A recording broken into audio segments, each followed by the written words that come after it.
Assalomu alaykum barchaga. Mana bugun 2025-yil 12-iyun. Mana shu joyga mana Aziya qutnoylarini tanoblarini ekkanmiz. Hop, buni ekkanimizga 3 kun yo 4 kun bo'ldi. Endi videoga olishga vaqt bo'lyapti. Mana shu kokosga keldi 48 talik kasetaga. Hop, kecha kuni yurib ko'rganimda ko'rib turibsiz, hech qanaqa so'lish holatlari bu yo'q, chiroyli.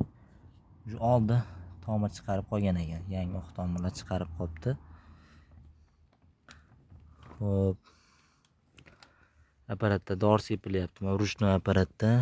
Sababi namlikni oshib yubormaslik maqsadida.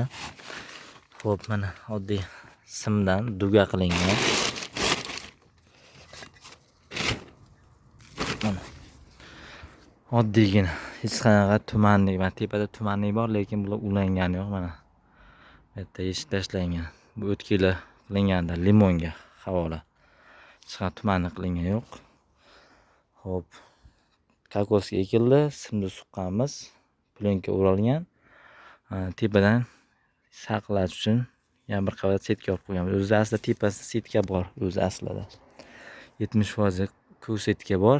Endi tepasidan yana salqin bo'lishi uchun 55% setkani yopib qo'yganmiz. Hop, hozir YouTube'ga qo'yganim yo'q. Xudo xolasa yaxshi chiroyli o'rnashib olgandan keyin bir nima deydi, o'xshagandan keyin YouTube'ga qo'yamiz. Endi hozir natija aniq bo'lmaganligi uchun hali qo'yilgan yo'q. Agar o'xshasa, xudo xolasa qo'yiladi. Bemalol yangi xuddi shu usulda ko'chat qilmoqchi bo'lganlar ham eksa bo'laveradi. Undan keyin qanaqa ekildi, qaysi dorilar berildi, qanaqa dorilar berilyapti, sepilyapti, ularni ham batafsil yoritib boramiz.